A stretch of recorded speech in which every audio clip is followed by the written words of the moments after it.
And here I'm at Kuala Lumpur Airport in Malaysia, and we're going to be taking the All-Nippon flight from here over to Japan, Narita, and then on to San Francisco. I'm outside the Golden Lounge here, which is the lounge that they do use here at this particular airport.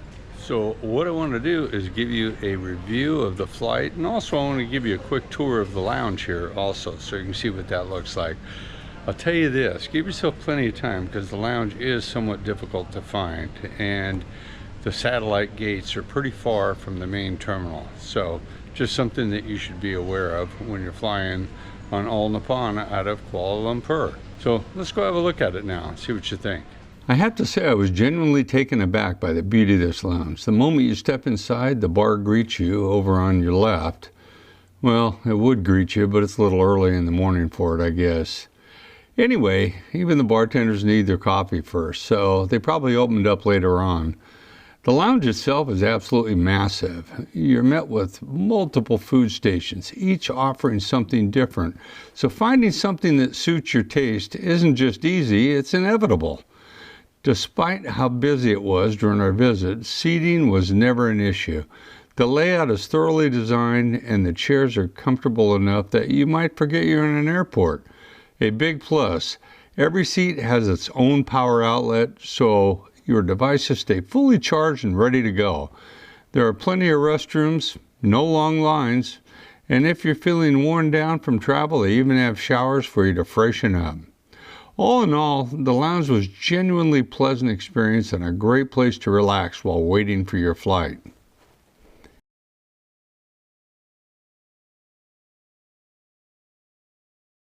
So pretty interesting here, when you go through security, it's actually at the gate. The boarding gate is where they have security, so a little bit of a surprise for us.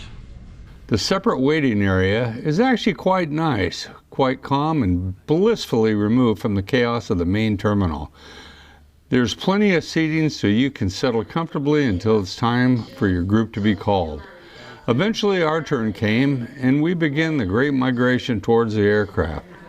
For reasons known only to the airport planners across Asia, it always feels like they park the plane somewhere just shy of the next country. You don't board so much as embark on a cardio session, weaving through the jetway like you're earning your frequent walker miles. After what felt like a small expedition, we finally stepped onto the aircraft and we were greeted by our friendly flight attendants whose warm smiles made the long trek instantly worth it. So here's our first glimpse of the cabin and the seat that I'm going to be riding in for the next 6 to 7 hours. And they had some goodies all set out there for me, so I decided I was going to take a quick look at them, and then I would peruse through them a little bit later after I finally got set down.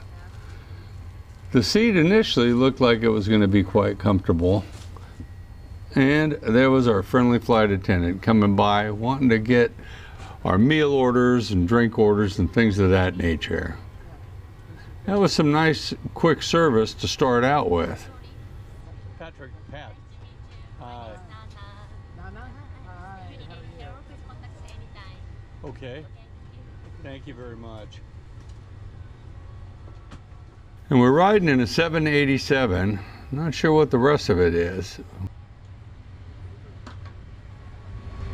So in this particular flight on our way to Narita, we're told it's only going to be about 6 hours. So obviously we don't have the pod configuration, we just have the 2 seats, but they do go all the way back into a full bed if you want it. So a little early in the morning to try to get any sleep, that'll be on the next leg heading to San Francisco. But so far, very nice boarding, plane is clean, looks great, and we just met our flight attendant, who is very, very nice.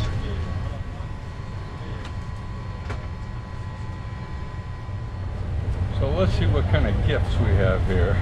Our amenity bag.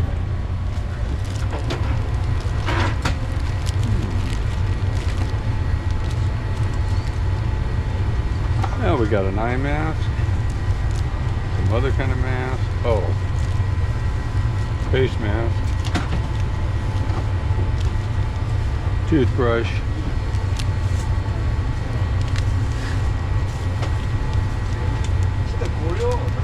And earplugs.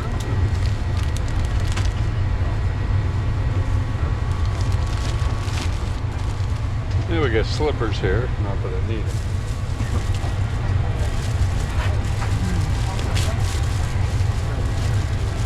And a nice blanket.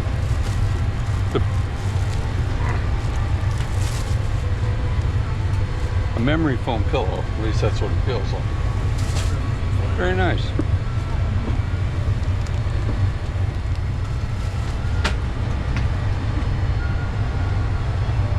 And here we have some Panasonic ANA headsets.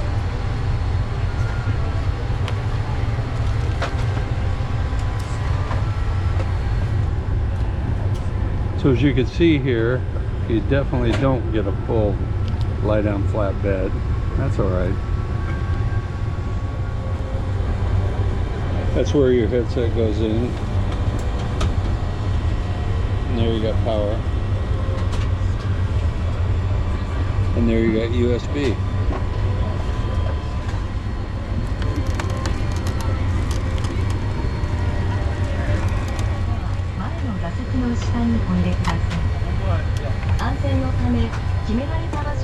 Well, we also got our pre-departure glass of champagne here. Cheers.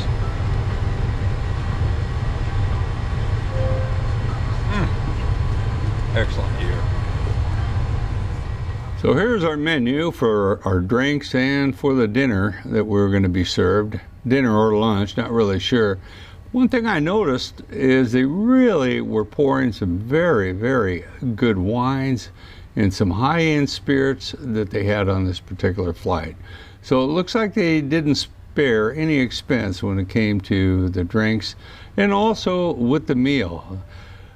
It was in a number of different languages. They had it for Japanese and all English and a few others, I think. But again, it was a pretty good, nice selection here that they had for us. Although I'm not really into a lot of the Asian fresh fish type stuff, but I went with the filet. And here we got the tray that comes out, slides out. We got plenty of room on there. Looks pretty sturdy. So I was comfortable with that. Be a nice tray to eat your meal on.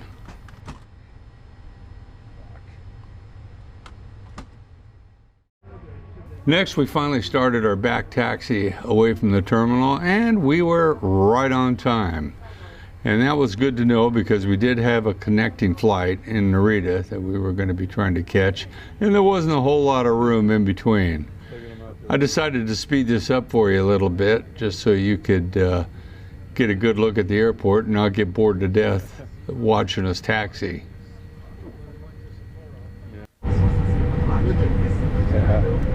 And here we are getting ready to finally launch. Couldn't ask for a nicer day in Kuala Lumpur.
So this was our entertainment. And if you take a look at it here, it's not something I was real excited about, because pretty much every movie that I looked at or tried to look at, I'd never heard of before, or they were all dubbed in with English, and it was pretty bad. So I don't give them high marks for their entertainment on this particular flight. And finally, the stewardess came around and set us up for the start of our lunch. And we're going to start off with some drinks here. I decided I would go with a little bit of water and some of their fine champagne here. Perfect. I have to say, after tasting it, I definitely was not disappointed in the selection at all.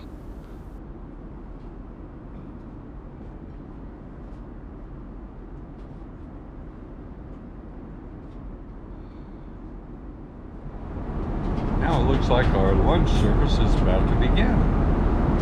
We got the filet, and the wife got the salmon. We'll see how that is. So here's my wife's selection, which turned out to be the salmon is what she wanted, and she was actually very pleased with it, although it did not look very appetizing to me at all. But she likes that type of stuff, and I don't, so as long as she's happy, that's all that matters.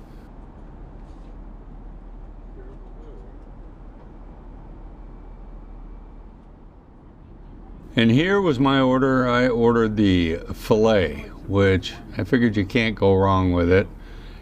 It always comes out pretty good.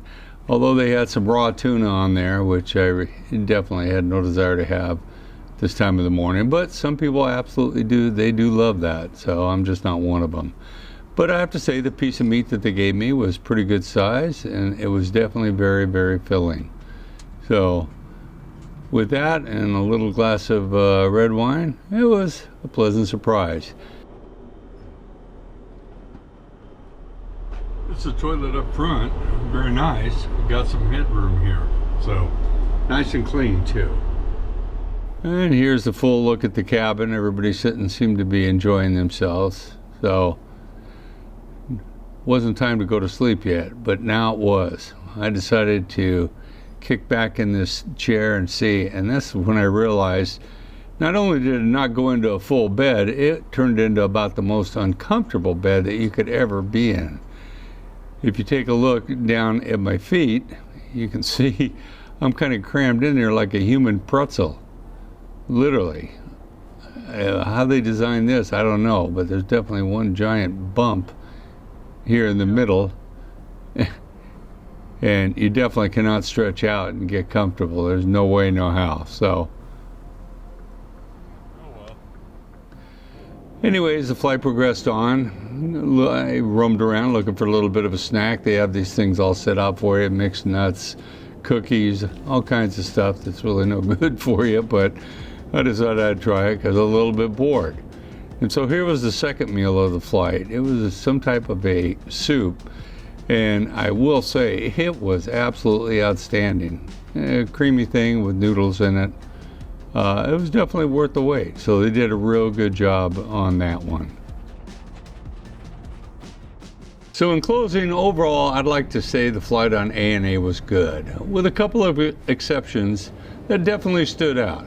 The flight attendants were all very kind and helpful. And although there was a bit of a language barrier at times, and nothing major, just the occasional moment where we both smiled and hoped we understood each other correctly. The menu looks huge at first glance, but that's mostly because it's printed in multiple languages. What was impressive, though, was the wine and spirit selection. They were pouring some excellent options, which is always a welcome surprise at 35,000 feet. My filet was good, and my wife said her salmon was solid as well. Most of the other dishes leaned heavily towards fish, which probably made a lot of passengers happy, but not my cup of tea. Now, the seat. That's where things took a turn. This particular 787 is definitely showing its age, and the seats are desperately in need of an update. When I tried to get some rest, my feet kept hitting the bulkhead, and I felt like I was folded into some type of human pretzel. Not exactly the restful experience you hope for a long flight. The entertainment selection didn't help either. Most of the movies were ones I'd never heard of, and the English options were all dubbed. Between the cramped seat and the lackluster entertainment, ANA earned some pretty low marks from me on this one. I'm not saying I'll never fly them again, but they're definitely not going to be my first choice if I have other options. Thanks for watching, and I hope this review is helpful. Please feel free to leave a comment or two. I always enjoy hearing what you think. So I hope the video is helpful, and thanks for watching Pat's Adventures. Take care.